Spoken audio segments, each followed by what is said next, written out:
Deputy AEO Venkaiah Chowdary గారి తండ్రి మరణించిన తర్వాత పెద్దకర్మ రోజునే ఆయన వ్యాఖ్యానించారు. ఆయన టీటీడీ సిబ్బందితో వెళ్ళి అక్కడ పడివట్టం కట్టించి గురురాజస్వామి అంటే స్వామివారి ఆవరణాలు కాపాడే ఒక అధికారి ఆయన చేత లడ్డూ ప్రసాదం ఇప్పించడం, పడివట్టం కట్టించడం, శేషవస్త్రం కప్పించి వేద మంత్రోచ్చారణలతో ఆశీర్వచనం ఇప్పించారు. ఇది ఆలయ సాంప్రదాయానికి ప్రతిష్టకు భంగం, ఆగమ నియమాలకు కూడా భంగం. ఆయన ఇంకొక లోతైన మాట అన్నారు. బిఆర్ నాయుడు గారికి ఆయన అన్నమాట, ముత్తైదుకి వెధవరాళ్ళకి తేడా తెలియకుండా ప్రవర్తిస్తున్నారు అనే మాట మాట్లాడారు. ఇది ఆయన ఆరోపిస్తున్నట్లు తప్పేనా? అంటే ఆయన ఆరోపిస్తున్నట్టు తప్ప అంటే అక్కడికి వెళ్ళటం, కర్మకాండకి వెళ్ళటము, ఆ టైంలో అక్కడ ఏదో ప్రోటోకాల్ ఉంటుంది. ఆ ప్రోటోకాల్ ప్రకారం అంటే స్పిరిచువల్ ప్రోటోకాల్ అనాల్సి వస్తుందేమో అక్కడ. చాలా సందర్భాల్లో మేము రావటానికి కుదరదులేండి అని వీళ్ళు కమ్యూనికేట్ చేస్తారు, అవతల వాళ్ళు కూడా అర్థం చేసుకుంటారు. కానీ ఏదైనా ఒక బలమైనటువంటి రిలేషన్ ఉన్నప్పుడు ఇలాంటివి పెద్ద పట్టించుకోరు. ఆ రిలేషన్ పర్సనల్ లెవెల్లో అయి ఉండకపోవచ్చు. పర్సనల్ లెవెల్ రిలేషన్స్ కూడా కొన్ని సందర్భాల్లో వైలేట్ చేస్తారు. కానీ ఆర్థిక పరమైనటువంటి లావాదేవీలు, బంధుత్వం ఉన్నప్పుడు ఇవి అవాయిడ్ చేయరు. అంటే బిఆర్ నాయుడు గారు ఆ ఇంటికి అంత ప్రాధాన్యత ఇచ్చి వెళ్ళటం వెనకాల ఆయన ఈయనకి ఎలా ఉపయోగపడుతున్నాడు, ఆ వెంకయ్య చౌదరి అనేటువంటి వ్యక్తి ఈయనకి ఏదో మేరకు ఎక్కడో చోట ఒక ఏరియాలో ఆయన ఒక ఆధారపడేటువంటి వ్యక్తిగా ఉండుంటాడు. అందుకని అతనికి ఒక ప్రాధాన్యతని ఇచ్చి దాన్ని జస్ట్ ఆ రోజు అక్కడికి వెళ్ళటం ద్వారా ఒక పాజిటివ్ సైన్ తన వైపు నుంచి ఈ నేనున్నాను నీ వెనకాల లాంటిది ఏదో భరోసా కల్పించడం లాంటి కార్యక్రమంలో వెళ్తే వెళ్ళి ఉండొచ్చు గాక. వెళ్ళి అక్కడ ఈ హడావిడి అంతా చేయటం ఏమిటి అనేది ప్రశ్న. ఇప్పుడు ఆయన లేవనెత్తుతున్నటువంటి ప్రశ్న. అంటే ప్రసాదాలు అసలు ఈ వ్యవహారం అక్కడ ఎందుకు వస్తుంది ఆ రోజు, ఆ క్రతువు రోజు? అందుకని సంథింగ్ ఏదో జరిగింది అక్కడ. ఆ జరిగింది తనకున్నటువంటి సమాచారంలో నుంచి విశ్లేషించి మాట్లాడే ప్రయత్నం చేస్తున్నాడు ఆయన. ఈయన వెళ్ళి ఉండకపోవచ్చు కదా అక్కడికి. ఎవరు? నేరుగా భువన్ కరుణాకర్ రెడ్డి సమక్షంలో ఇవన్నీ జరిగి ఉండే అవకాశాలు లేవు కదా. లేదు, ఇవన్నీ కూడా ఆయనకు తెలిసిన విషయాలే. ఫోటో రిలీజ్ చేశారు, ఫోటో చూపించారు, మీడియాకి ఫోటో చూపించారు. ఇంకా ఇతర సోర్సెస్ ద్వారా ఆయన లోకల్ పర్సనే కాబట్టి అతనికి ఉండే సోర్స్ అతనికి ఉంటాయి డిపార్ట్మెంట్ నుంచి.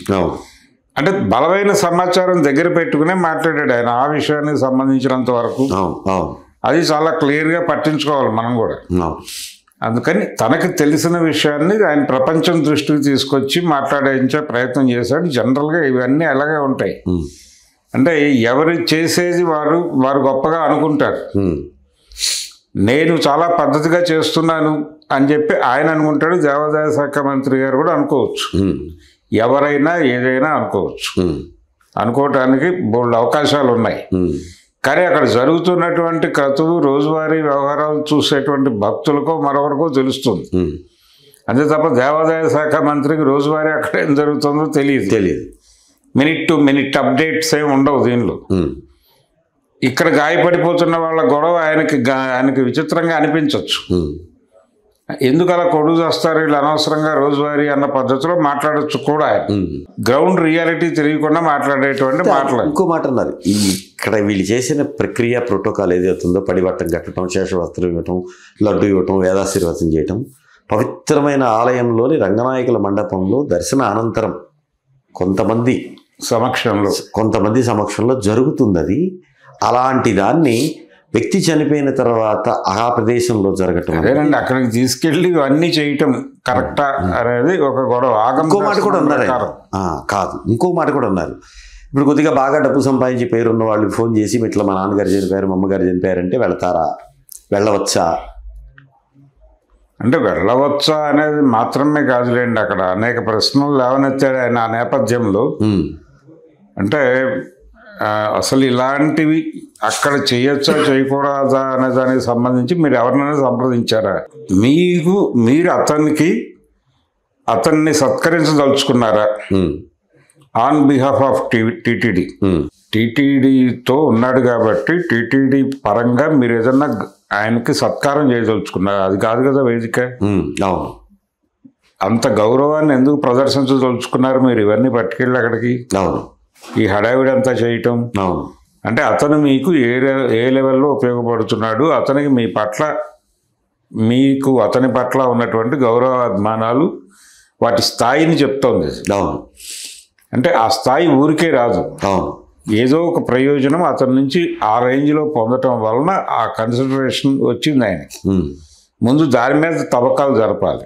ఈ విమర్శలు అంటే ఇది చేయొచ్చా చేయకూడదా అనేది ఆయన అలాగూ మాట్లాడాడు, కానీ దానికి దాటి ఇప్పుడు వాటిని ఆధారం చేసుకుని కనుక ఆలోచిస్తే వీళ్ళిద్దరి మధ్య ఈ లెవెల్ రిలేషన్ డెవలప్ అవ్వటానికి వెనకాల ఉన్నటువంటి కారణాలు ఏంటి, ఈయనకి ఆ స్థాయి ఇవ్వటానికి ఇతను ఏం దోహదం చేశాడు, ఎలా ఉపయోగపడుతున్నాడు ఆయనకి ప్రతి గంటకి, ప్రతి అరగంటకి, ప్రతి నిమిషానికి అనే దాని మీద ఒక సమగ్రంగా విచారణ జరిపి ఒక నివేదిక ఇవ్వాల్సినటువంటి అవసరం ఉంటుంది. ఎవరు చేయాలి అంటే ఇది డిమాండ్ చేస్తే ప్రభుత్వం చేసే అవకాశం ఉంది. దేవాదాయ శాఖ ముందుకు ఈ విషయాన్ని పట్టుకెళ్ళి కొంచెం గొడవ చేయగలిగితే ఏదైనా ప్రయోజనం ఉండే ఛాన్స్ ఉంది, అంతకు మించి అవకాశం లేదు. కానీ ప్రోటోకాల్లు ఇవన్నీ పక్కన పెట్టేసి ఆ లెవెల్ గౌరవాన్ని ఇవ్వటానికి అంటే ప్రొసీజరల్గా వాళ్ళు ఎవరైనా పెద్ద మనుషులు వస్తే చేస్తారు, అది అంతే. రాజ్యాంగబద్ధమైన స్థానంలో ఉన్న వాళ్ళు, కొంతమంది మంత్రులు, ఎవరైనా బియాండ్ దట్ వస్తే వాళ్ళకి దొరికేటువంటి గౌరవం అతనికి దొరికింది, అంతే. పైగా ఆ పరిస్థితుల్లో వాళ్ళ ఫాదర్ చనిపోయినటువంటి ఆ కార్యక్రమాలు జరుగుతున్నటువంటి చోటుకి వెళ్ళి ఈ గౌరవాన్ని ఇవ్వటం అనేది అభ్యంతరకరం చాలా మంది. ఇది మనోభావాలు గాయపరిచే అంశం అని కూడా మాట్లాడుతున్నాడు కరుణాకర్ రెడ్డి. మరి గాయపడతాయా లేదా అనేది పక్కన పెట్టేస్తే ఈ విషయంతో పాటు అనేక విషయాలు మాట్లాడుతున్నాయి ఆయన రోజువారీ.